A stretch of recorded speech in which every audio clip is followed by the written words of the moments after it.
I started when I was 12, about 6.5 years ago, when my father started to shoot again. He had done it in high school, and he kind of just wanted to do a sport again. And so my sister Abby and I were heading to the Empire State Games for swimming, and my dad decided to go for riflery. When he got there, he just really enjoyed the community, the competition, and the sport, so he decided to keep going and decided to kind of bring us along. And so it became a family hobby at first. We were just kind of shooting together, my older sister Abby, my little sister Danielle, and myself and my dad. Suddenly, it turned out that we were pretty good, and we started being competitive in the state and then nationally, and then now internationally. And it became a competitive sport, something that we really worked for. Abby and I were often training together. We're close in age.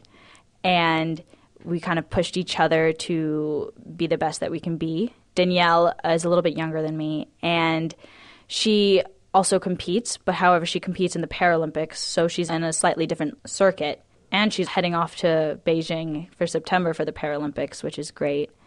And we kind of just all kept each other motivated, kept each other training hard, and focused on what's important within shooting and outside of shooting, academics, family, friends. Shooting has allowed me to meet a lot of people from a lot of different backgrounds, and it's kind of opened my eyes to a kind of whole side of America that I wouldn't have otherwise seen. I mean, you get a very different feeling from New York City, where everyone kind of lives really close to each other, and there are so many different cultures and so many different views, but it's normal. It's New York City. We're a conglomeration of like people, but suddenly you're meeting people that I didn't think I would understand, I have to say. But you kind of realize that we're all the same. You know, we have different views, and there are a lot of times we get into huge debates with respect for each other.